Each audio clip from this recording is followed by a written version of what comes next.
Welcome to the State of Cybersecurity Industry panel series.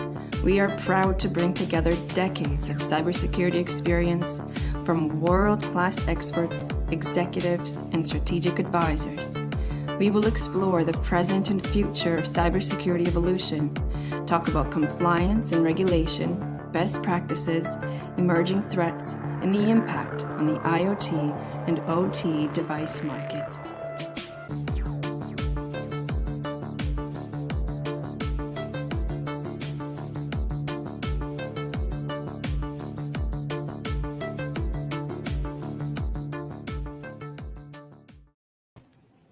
Hi, welcome everyone. Good morning, good afternoon, good evening, depending where you're calling from. My name is Chuck Brooks, and I will be your moderator today for the State of Cybersecurity Industry series, a panel brought to you by Cybeats. And today's topic is SBOMs Impact on Critical Infrastructure. And we have three amazing guests who are the foremost experts on this topic, who I'd like to introduce, and they could say a little bit about themselves as we get started. First being Alan Friedman, who is a senior advisor and strategist at Cybersecurity and Infrastructure Security Agency. Hey, Chuck. Very happy to be here. Some of you know me as the guy who doesn't shut up about SBOM, and we're trying to herd the cats as we sort of transition SBOM over to the Cybersecurity and Infrastructure Security Agency. Great. And there's a lot more to your bio. He's really one of the leaders who created actually the whole theme of SBOM. We'll get into that more later. Also, our next guest is Ginger Wright, who's the Energy Cyber Portfolio Manager at Idaho National Labs, which is one of our nation's treasures. Ginger? Thank you, Chuck. And hi, Alan. It's wonderful to be here today. I'm really excited to talk about software bills of materials and some of the great research that the Idaho National Laboratory is doing in that area. Great. And our third guest is Tim Roxy, who's president of Eclectic Technology.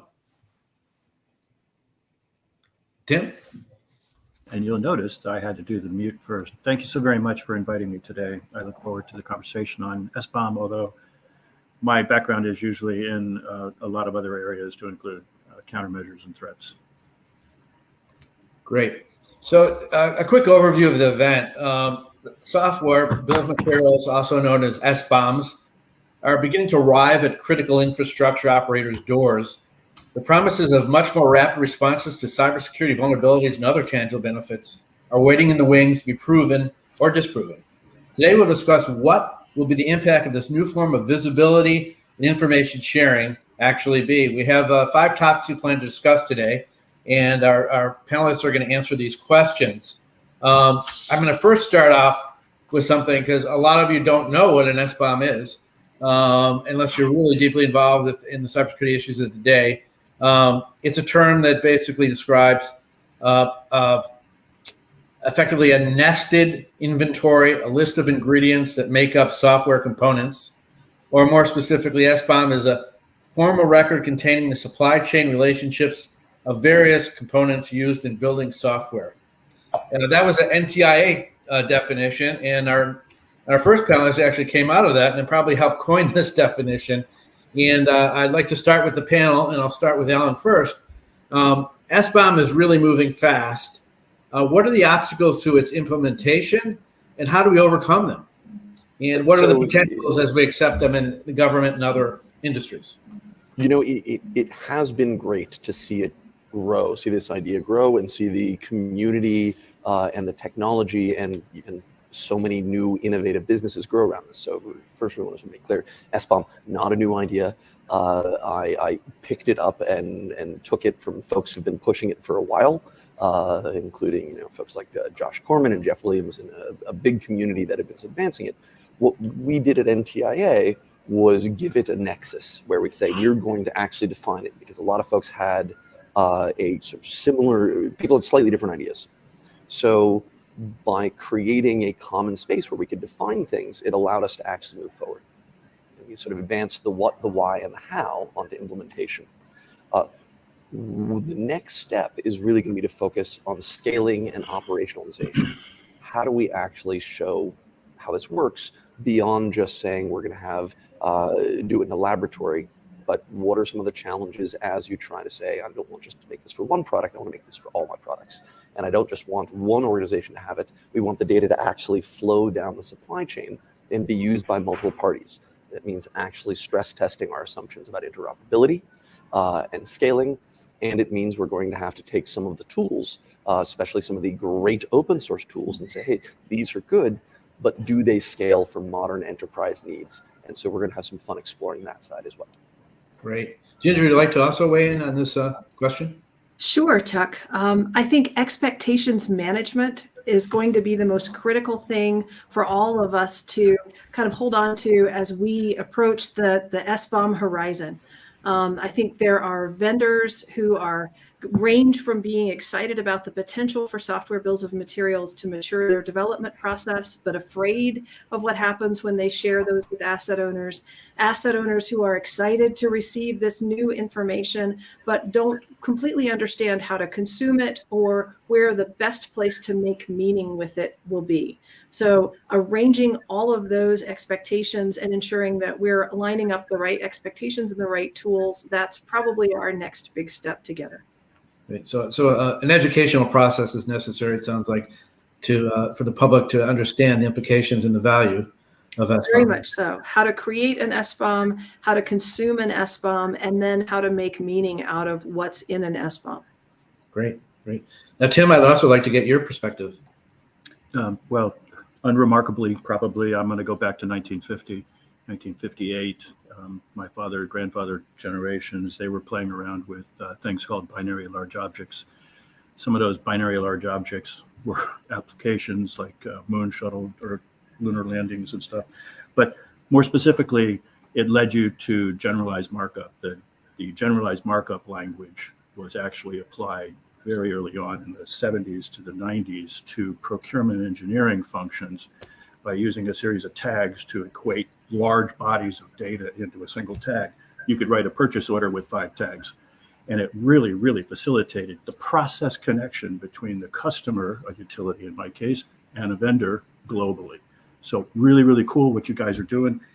It is really a neat twist on an old thing. But SGML, structured generalized markup language, brought you the fine forms of hypertext markup language, HTML. In HTML, had we known in SGML world, as we were working through its SBOM, if you will, at that time, had we been able to see what we were going to look at when we had HTML and all of the process connections going on, it just absolutely went nuts.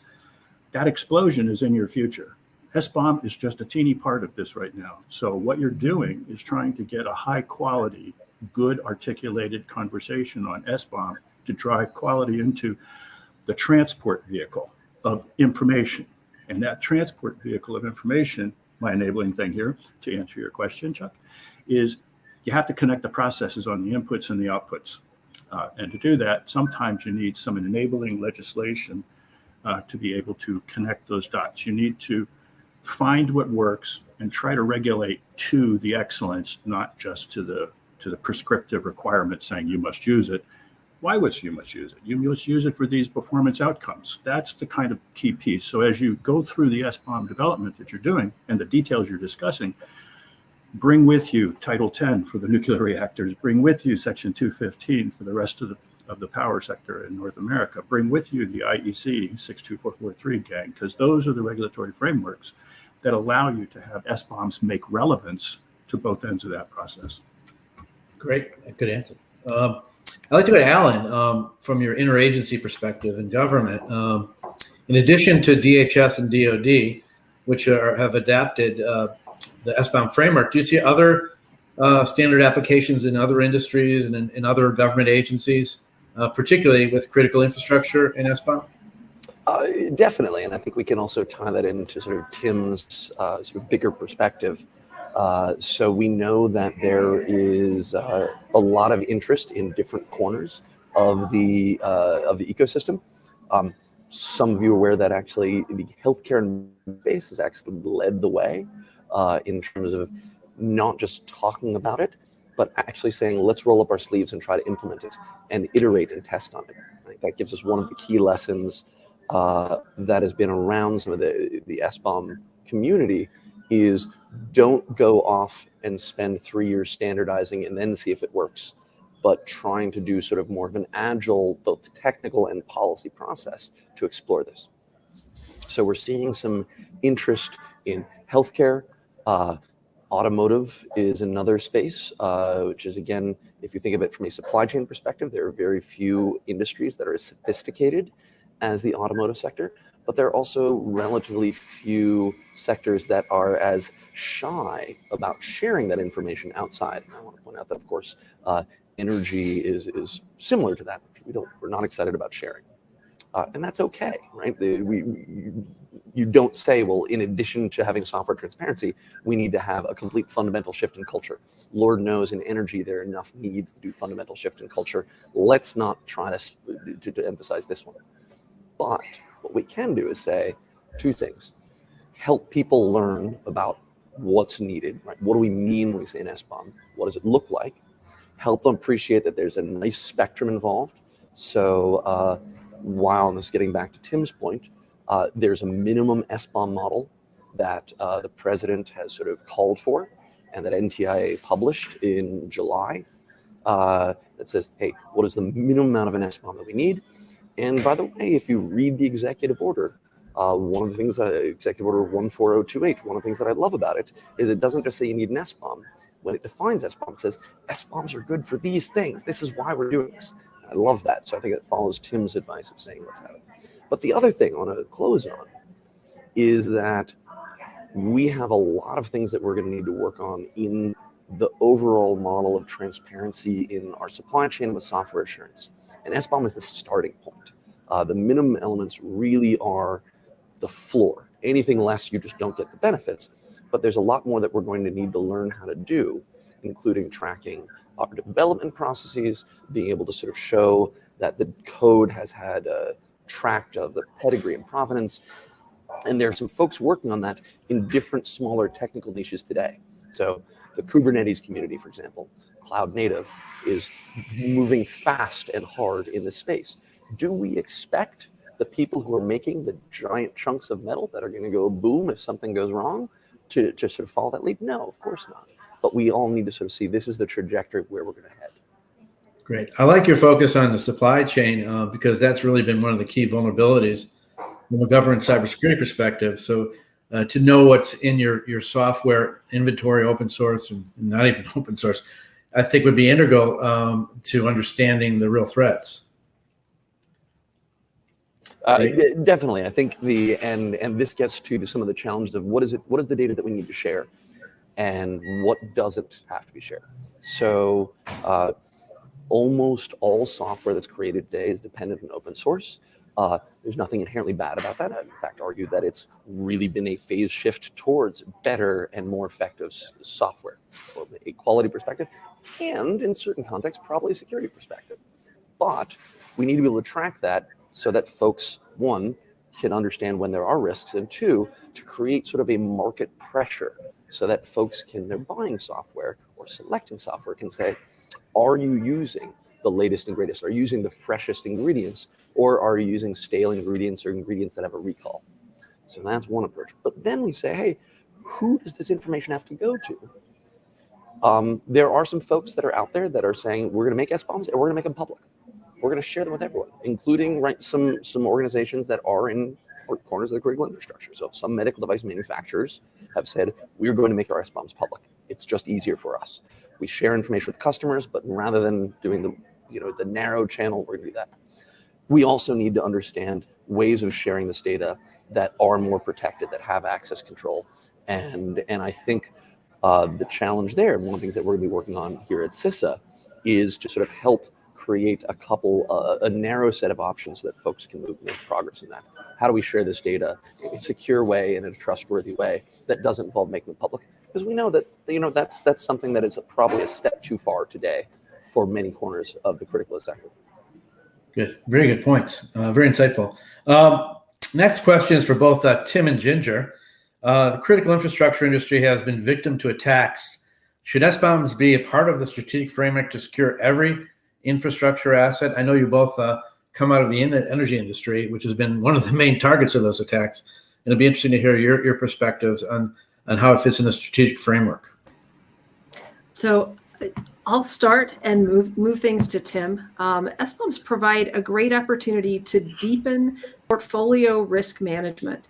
As the sector asset owners first started with digital asset management. What digital assets are in my architecture? How do I catalog them? Who are they made by? When did I buy it? Where did I get it? How am I updating it? That was a step towards goodness.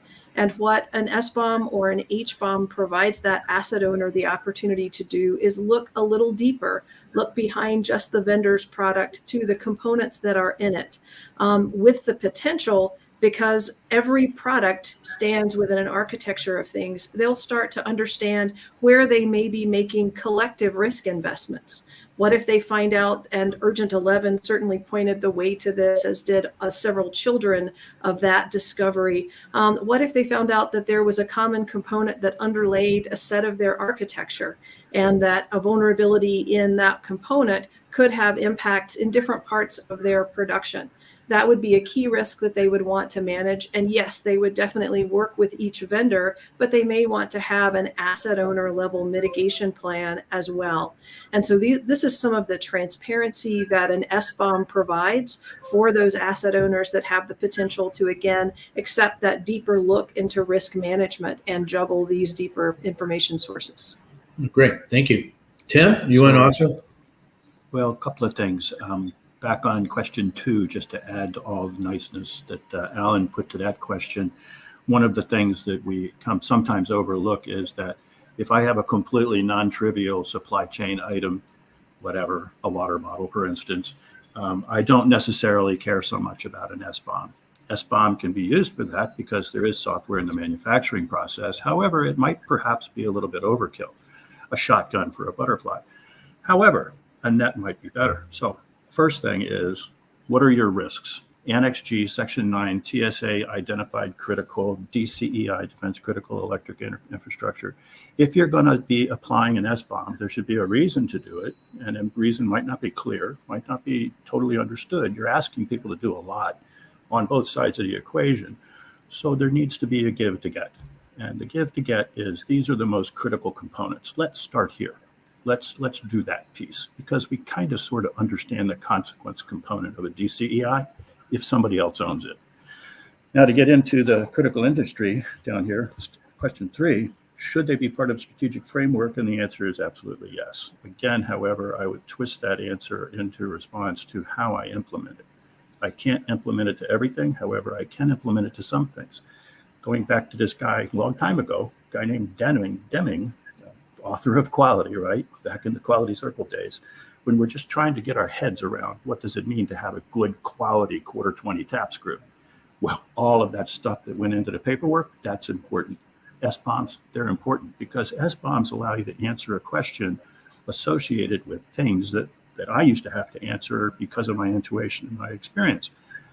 How bad is the saturation of this compromised component that somebody has now created? A transformer comes to mind. And what are the consequences if that thing gets compromised? What are those? Well, it takes 30, 40 years worth of experience in a sector to be able to understand the consequences. And it takes a lot longer to understand, looking into your inventory, where this thing is actually installed. SBOMs give you the ability to do that. But if you're going to do that, get some regulatory spackling underneath of it to give you the incentive to do this, but focus on the critical parts of things like Annex G. If you know what I'm talking about, you know what it means. Section 9, everybody kind of gets that one. TSA has put out 2 security orders already so far, which are pseudo-regulatory. Those have important components. And this whole DCEI, there is a DCEI for medical, there's a DCEI for transportation, there's in other words, a way of parsing criticality. That's where I would start, and I would look at answering the problem. If something happened over on the supplier side, and it's already implemented on the customer side, how do I find it? How does people like me and Asante and others who had to do this for a living, how do I get the alerts and notifications to manage your consequence because someone owns you. How does that happen without an SBOM? It doesn't happen well. With an SBOM, there's a process involved. And I think you guys are a necessary but not sufficient part of that discussion. I love that. Oh, go ahead. No, go ahead. So I like that framing, Tim, which is, often folks who've been championing this idea of saying, gosh, why don't you want to know what's on your network? Saying, well, you're going to solve all of our problems. And absolutely not. It is right. But all of the things that we know we need to do start with having that further level of transparency. And I'm really glad that you brought up Deming, sort of the founder of modern supply chain thinking, because he's cited in some of the foundational SBOM documents about the roles and benefits. And one of the things that I love is there's the social benefit, like why is government involved? One, because we want to help with security, but two, curating the broader ecosystem. One of the things that Deming was a proponent of is fewer and better suppliers. And so as we think about modernization, as we think about paying down technical debt, as we think about open source security, all of these things means that we need to pay attention to what's in our supply chain and build in the incentives to do that. And that's why this administration in May's executive order said we're going to start direct government action. Prior to that point, this was a purely community-led effort, and there was progress. The administration said, you know what, this is now mature enough that we're going to start requiring this at the very little. And one of the lightest touches is everything the federal government buys is going to have an SBOM, and we're going to start in that path. Do you think in that line that a lot of the regulatory and compliance regimes, such for NERC and others, need to be reviewed and have SBOM added as a potential part of the compliance? Well, as a regulator, as a NERCan, right, and prior to that, I helped write the first foundational components of Title 10 regulation on cybersecurity for nuclear. This is kind of a big dang deal, right? It does need to have regulators involved in the conversations associated with SBOM, because the question that they have that they need to answer are different than the questions that the asset owner operator needs and that the supplier has. The question that Mikey and I used to ask was a vulnerability researcher would come to us and say, one of the bad countries owns this box. Oh my God, hair on fire. And my challenge now with saturation and consequences, how much can that adversary do to me because of this? Well, I need to sort that out. So I need to go by seat of the pants and look into the installed base and say, I think it's this. That's very uncomfortable. And the people like, unfortunately, Mikey passed, but people like me and others who do this, because of 30, 40, 50 years of experience, we're going away. So you need to have process tools available to be able to have regulators ask those questions. And you need, most importantly, vendors to be able to ask those questions of their installed base. Just because you sell a box to ABC Inc. does not mean ABC Inc. puts it where you think they said. It can be almost anywhere in their critical infrastructure. They know where their risk is, but you don't. You need to be able to have a transparent conversation across the SBOM. And just one more last note on the regulators. I'd be remiss if I didn't acknowledge the leadership of Dr. Suzanne Schwartz and Jessica Wilkerson and Afton Ross and the team at the FDA, the Food and Drug Administration, which regulates medical devices. Even before NTIA started to move publicly in the space, they were signaling to their regulatees, the medical device manufacturers, we're going to start requiring them. But the other thing they did is they said, we don't want to define these for you, because two reasons. One, this is the sort of thing that engineers can often do better than government. And two, they recognize that while the medical device community, like every other critical infrastructure, has its very unique features, for this topic, we all use much of the same underlying software. And that means the solutions have to scale across the verticals as well. And that has really sort of helped us sort of say, we can zoom in and zoom out across sectors. Chuck, do you mind if I put a quarter in on this one? Oh, go ahead, jump on in. So with SBOMs, it's easy to get excited about the downstream benefits, the benefits to the recipient of the SBOM who makes meaning and extracts it.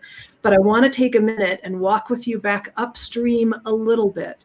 I am a huge proponent in software transparency, in having vendors create software, provide software bills of materials to the users of that software, allowing everyone to make collective risk decisions. But before I go into that transfer, even for vendors who adopt creating SBOMs for internal use, so that their software teams are required to create this formalized documentation of what are the ingredients in the software that gets communicated to the support department, so that when they get a call from someone who says, hey, I've heard about this vulnerability in this component, the support department has an easy way to say, wait a minute, I've looked at the SBOM. We don't even have that component. So that's not our issue to manage. There are enormous benefits to a vendor of adopting this formalized discipline that aid in their ability to produce secure products and to demonstrate the thinking that they go into to create those secure products. So before we get too excited about the downstream, I do just want to take a minute to think about that vendor maturity that SBOMs provide. Well, do you think it'll actually transfer to the CMMC then, requirements for Department of Defense, for those what you were just elaborating on? Absolutely. I might have said that too foundationally, but once you show success in the SBOM utilization from supplier to customer, and taking into account what Ginger just talked about, look at the benefits up and downstream from the asset owner operator, look both ways. Once you show that, it is absolutely guaranteed to hit all the other critical infrastructure sectors. And there is enormous pressure on DoD to do absolutely anything right. So this would be a huge step in that direction. Makes sense. So I would hesitate to speak for my colleagues across the river at the Pentagon, but the one thing, first, the CMMC, since it applies to organizations, helps us build it from a market-based perspective, right? Which is to say, SBOMs from a supplier to a downstream user. And so if the requirement for CMMC is just ask for one, then all of a sudden you're going to have a lot of suppliers who are going to say, well, now I need to have it because my entire customer base in the defense industrial base is asking me for SBOMs. So it is a way of sort of making sure that we're priming the pump and expanding the market. Great. I have a question for Ginger and Tim, and this relates to really the roadmap for the Department of Energy.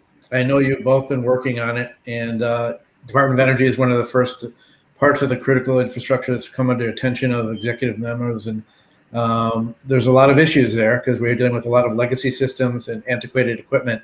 So I'd like to actually have you both look at your perspectives on that.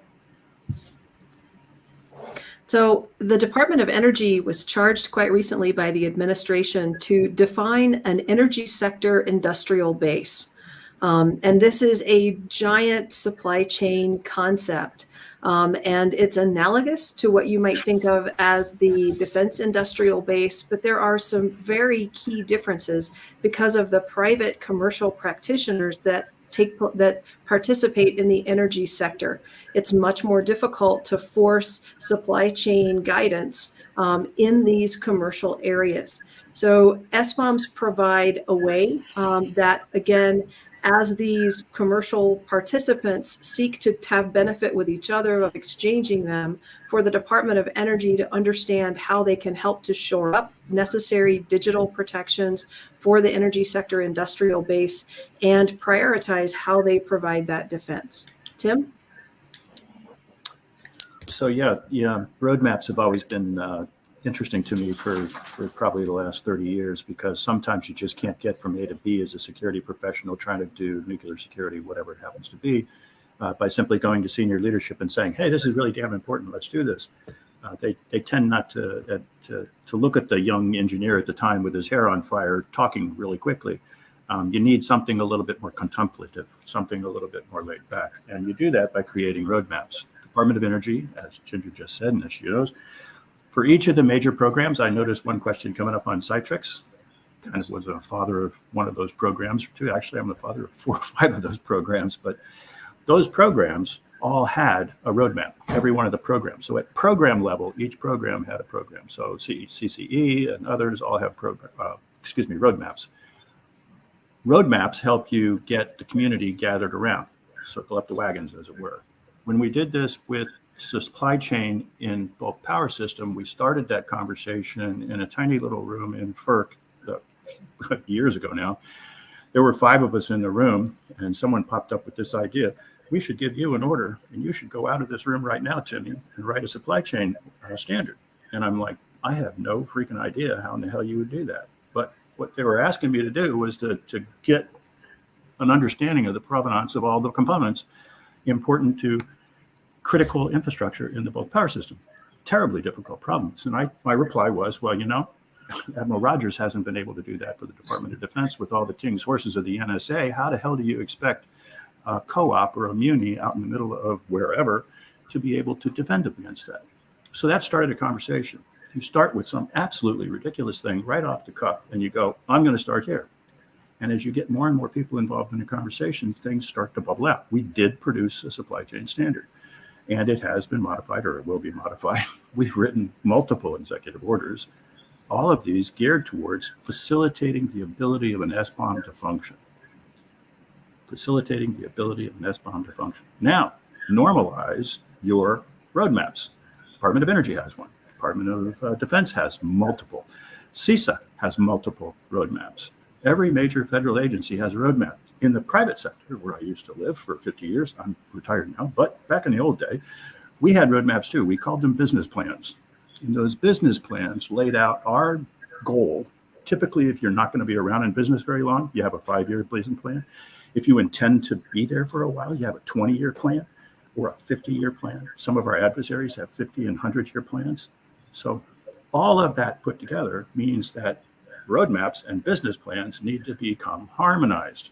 And SBOM, and the thing we haven't talked about yet, the attestation ecosystem, how you get assurance that the SBOM as designed by the vendor actually makes it to the customer intact.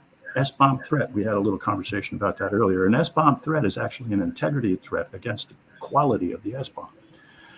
So if I can modify the SBOM coming over, then I can hide myself in your system. As an adversary, I love hiding. I really enjoy hiding. So I'm going to modify your SBOMs and try to pervert another process because you're giving me another process to pervert. So attestation ecosystem is all of that blockchain capability assigned to the quality associated with preserving the integrity of the SBOM as it goes from the originator to the consumer and used throughout all the different processes. So the tip is off.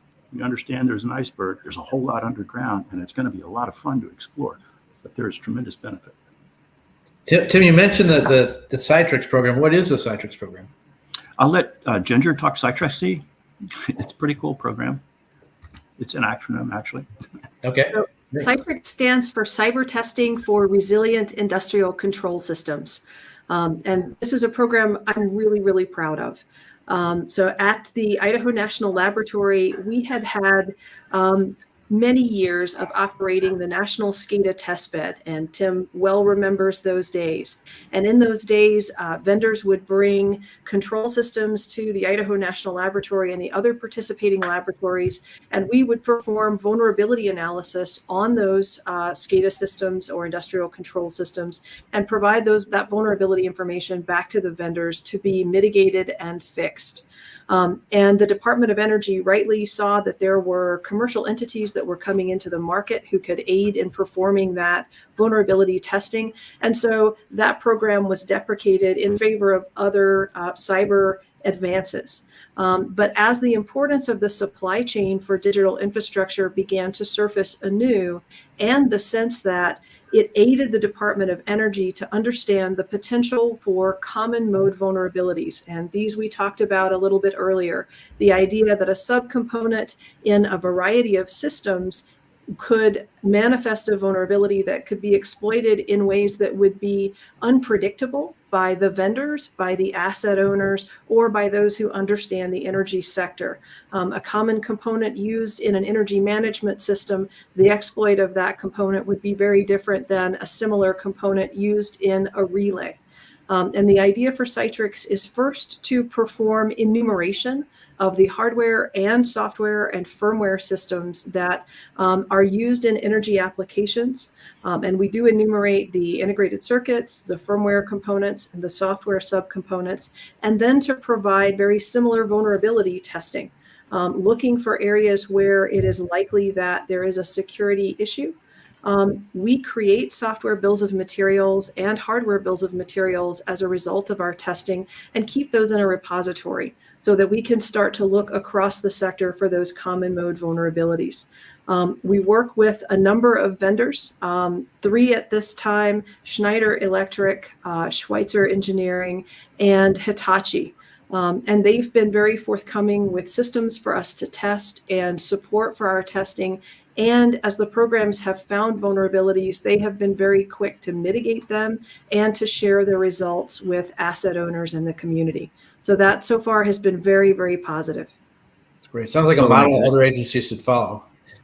It is a great model. I will say that the CyberSense Act that was recently passed gives us hope to structure, that was part of the infrastructure bill that again was recently passed. That gives us hope for some regulatory and government structure that we can lay Citrix against and bolster it in other infrastructure areas. As well, the Cyberspace Solarium report in section 4.1.1 has a call for testing centers that sound an awful lot like elements of the Citrix program as well. Great. I want to remind our viewers that they're welcome to ask questions to send in the chat, either here or on YouTube. And can I make a comment real quick? Oh, absolutely. Absolutely. Jump right in. So back before there was the Citrix, there were a group of us who used to do something kind of sort of interesting. I've been called internationally to respond to a variety of incidents in various weird places at times.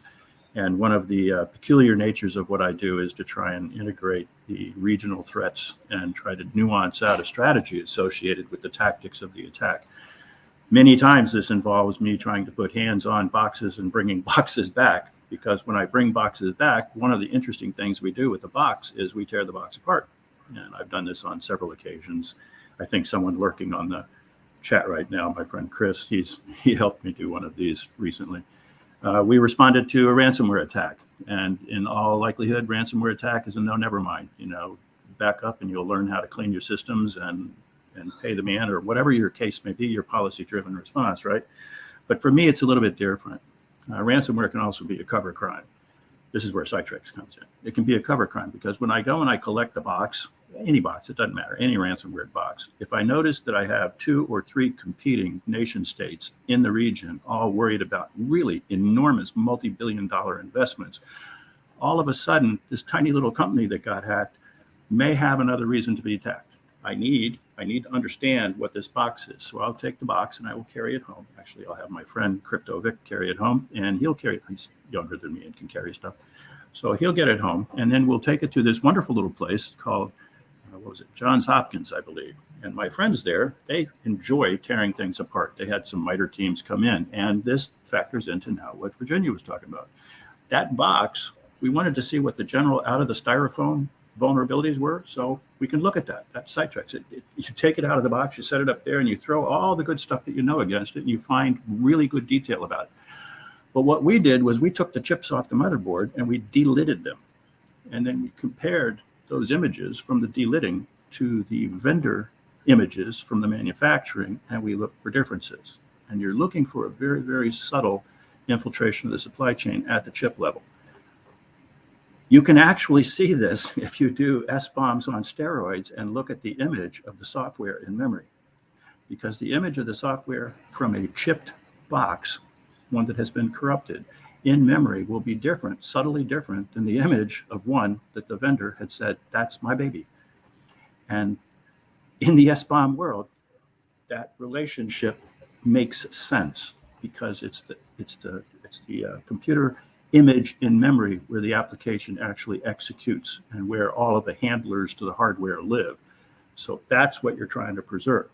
You get there through all the loaders, and the software into those loaders is trying to be as preserved as possible. But this is a really complex plane. So supply chain attacks and SBOM defense needs to be looked at from things from the chip all the way through, which is why I stress so much. Do the things that are most critical first. Focus on Annex G, things that really, really disrupt your nation state, life and happiness of your neighbors. Focus on that, and then you'll have a lot more people going, I want me some SBOM. Oh, and HBOM would be good too. Tim's analysis there, it's a nice leeway to Alan here. I mean, what he's talking about is really a holistic perspective on everything related to cybersecurity from the chip level on to the software. The theme now at DHS, and of course now at the Pentagon with the new office, is zero trust. So where does SBOM fit in with the theme of zero trust?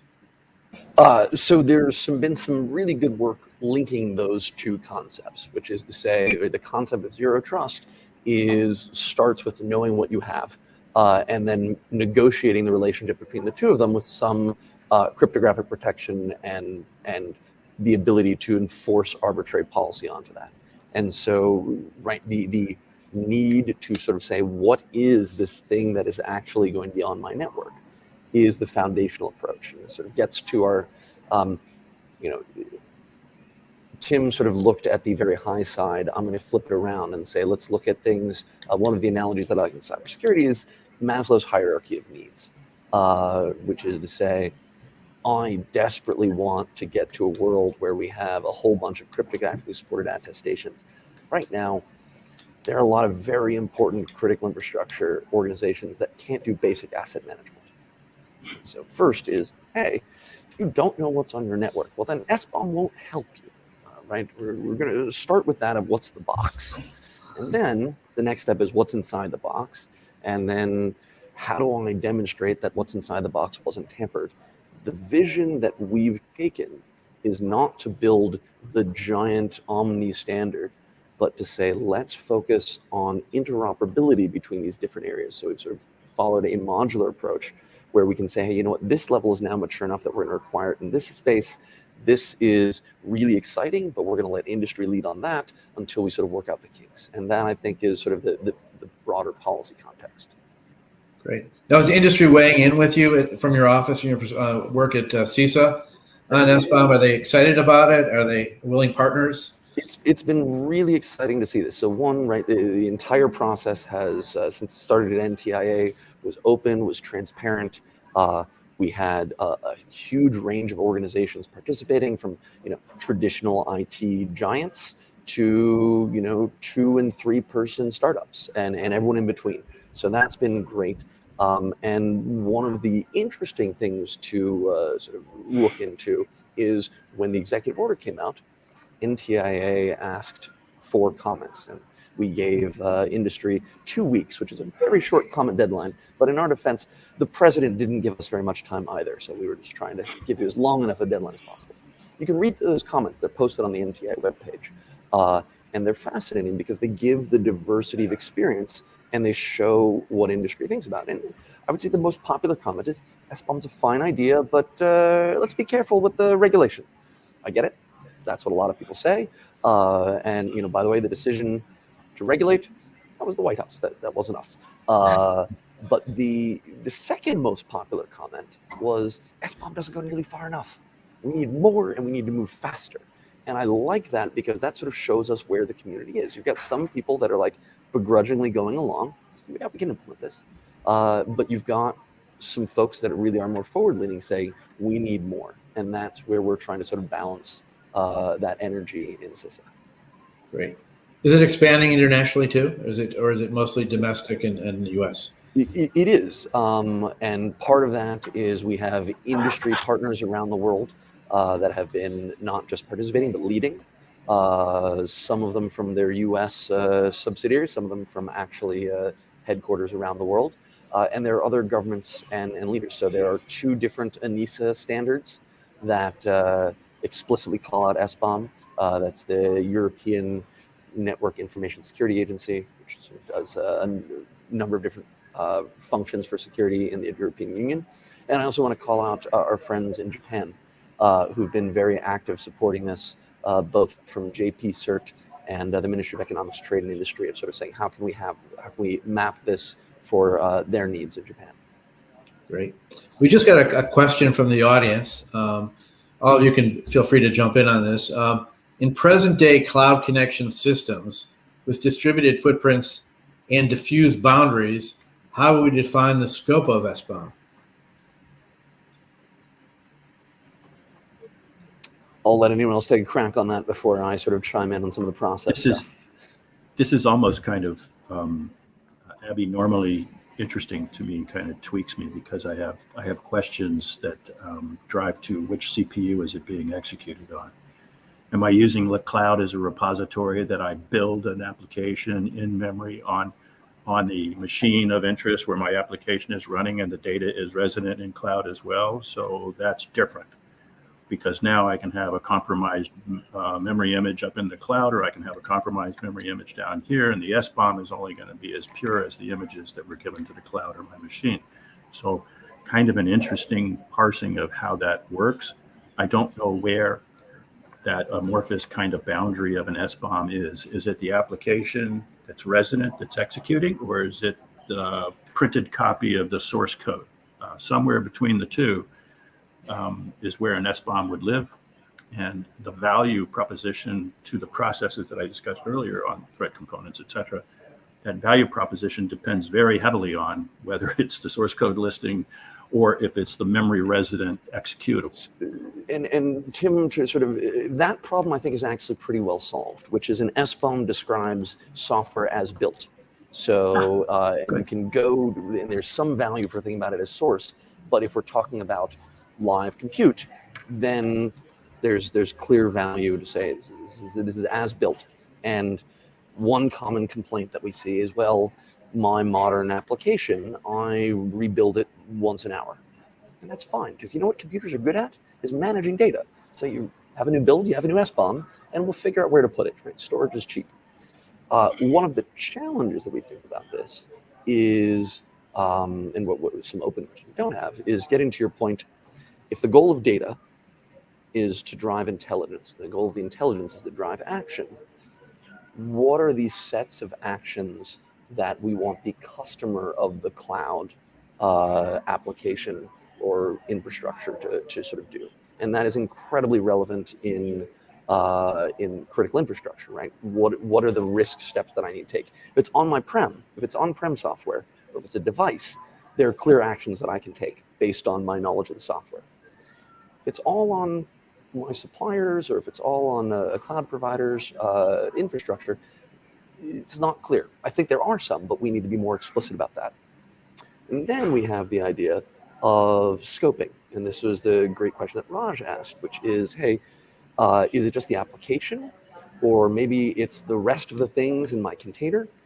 Or maybe it's the broader set of infrastructure this is all built on. So how do we scope what we want transparency about? How do we manage that?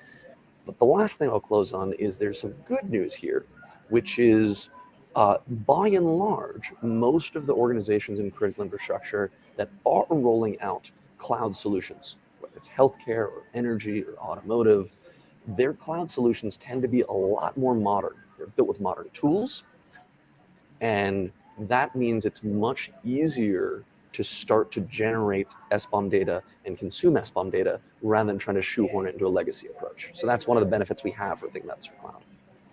Interesting perspective. We have another question. How does one verify SBOM content? It's a broad question. So I can take a stab at it, but this is not a general invitation, and I'll say that first with the vendors behind me. Citrix verifies SBOM content by testing, by reverse engineering what's actually there. And in concert with a vendor for a large procurement for a critical piece of software where that validation is an issue, getting a third-party commercial person to actually perform the reverse engineering and validate the SBOM is probably a reasonable thing to consider. For you, the consumer, certainly conversation with the vendor is a good start, but reverse engineering may not be within the scope of either your capabilities or your contract with the vendor providing the tool to you. I'll add some of this we can manage with incentives. So, hi, Eris, by the way. So if the US government is saying, when you sell us something, give us an SBOM, you know what it's already illegal to do? Lie to the US government. And so we have some of that built in, which means we don't need to verify everything, and it's going to vary based on what your use case is and what your risk tolerance is. And to Ginger's point, there is a very active and growing sector right now that is focused on binary analysis. You know, we talking about SBOMs as the software is built, and that's great. But we know that there are going to be a lot of reasons why that's not going to be possible. Legacy software, insufficient tools, and of course, someone coming in and saying, hey, I bought this thing. I'm going to go and ask someone else to verify that that is what they say it is. So if I could throw one word on it, let's assume a draconian overlord of a regulator, and the term I'm going to use is scalability. So if you have a draconian overlord and they're going to say, thou shalt confirm that the software that you are using is in compliance or in agreement with the SBOM that you receive, you shall, as these gentlemen and gentlelady said, reverse engineer it, right? TSA just put out a part 1 and a part 2 of some requirements that they were concerned about in a security thing. And my comment to them was quite simple. Who the heck is the workforce who's got enough skills and knowledge to be able to do what you're asking them to do? Just show that to me. I mean, I've only been here for 50 years, right, in the workforce of this type of stuff. So maybe I missed a couple of people. Point is, a regulator has to do something that's doable. You have to be able to actually get the thing to be able to implement it. So is it that important? How is the assurance done for that particular component? So draconian overlord regulator is going to have a compliance side to them as well. So there's got to be something like a hash, right? It was very simple. I downloaded my patch. I managed to download separately through different channels the hash, and I compared the hash I generated to the hash I got, and bingo, Bob's your uncle, I'm okay. That's a checkbox in a compliance thing, and it satisfies for the most part the regulatory urge to say, did you check your patch before you put it in? At least to make sure you got the right one in your hand before you went out and installed it. Well, yes, I did. I did a process. Is there a process, my question to you guys, is there a process that allows you to do a similar level of affirmation, confirmation, or in the technical term, warm fuzzy, associated with making sure you got the thing right and that no one has modified the thing you're doing your critical calculations on without your knowledge? Makes sense. Now, do you see SBOM is really new. It's not new in its concept, but it's new to the adoption by government and industry. What do you see as the future? Is it going to gain more understanding, respectability, action in the next year or so? Ginger, did you want to say something? I see. Sure. I'm going to optimistically say yes to all, but for anyone who's thinking that this will be an easy road with birds singing and the sun shining, there will be moments where we all doubt, and that's a part of the learning process. This SBOM concept, just ritualizing the exchange of this information, is going to help us address new areas of risk collectively that we've been depending upon each other to do in the dark. And I will make a shout out to the new National Cyber Director, Chris Inglis, as so many of my peers are doing. He asked an interesting question a few weeks ago, and that is, what do we owe each other in this world where we are producing and consuming software? And I think an SBOM is an excellent answer to that question. We owe each other the transparency of understanding the ingredients for what we put into the things that we make. So my comment again is, coming from the regulatory environment on the security side, I did have to worry about the regulations that we were writing. So I helped draft a bunch of them just for grins and tunes. But the implementability of something is one piece of it. In the bulk energy system ISA working group that we had going for a while, we helped develop a few executive orders and a bunch of other stuff.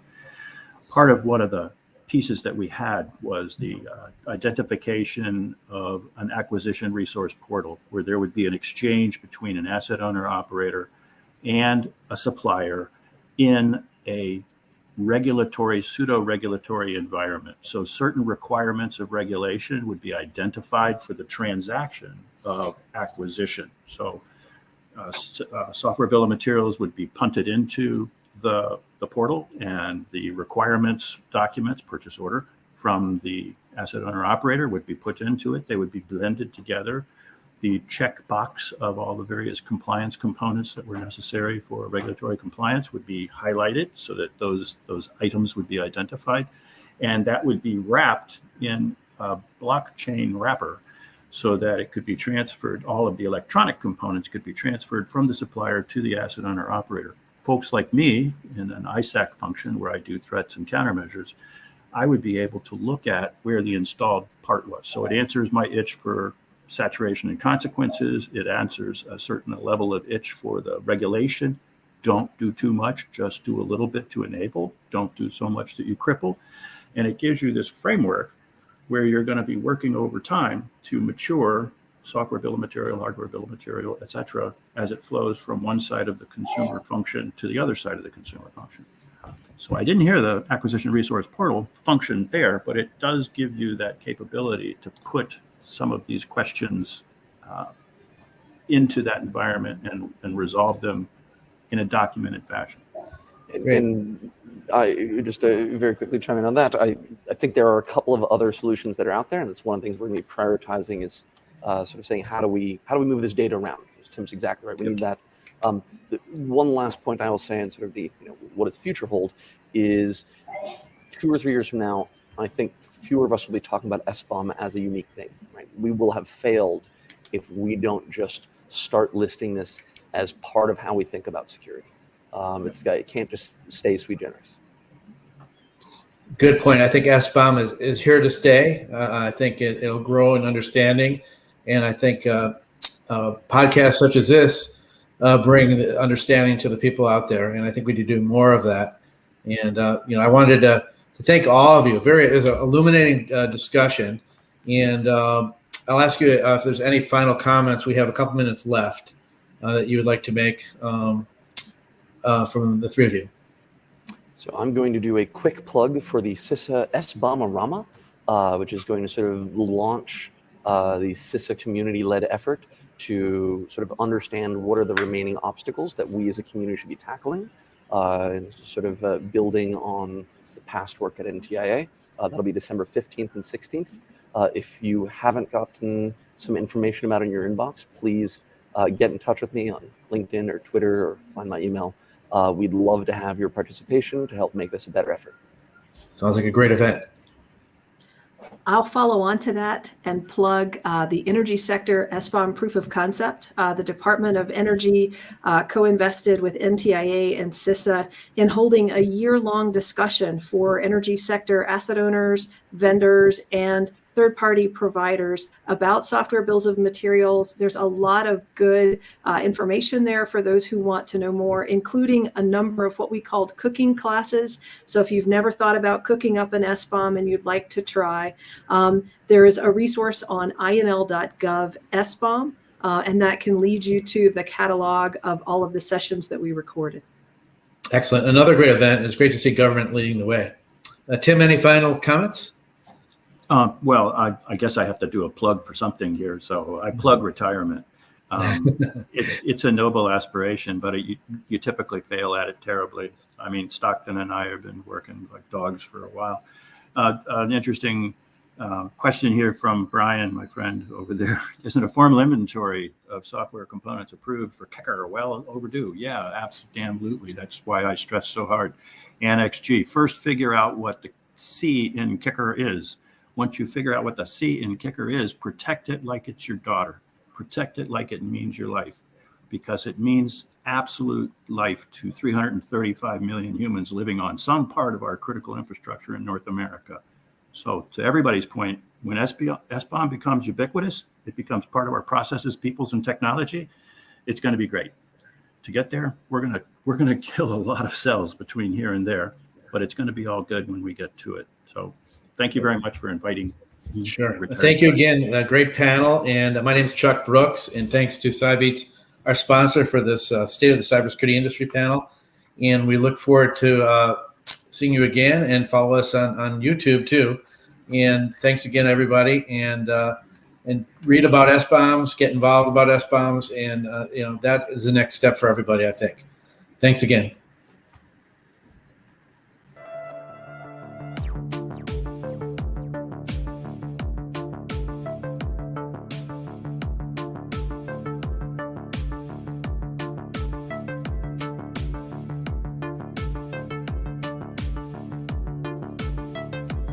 Welcome to the State of Cybersecurity Industry panel series.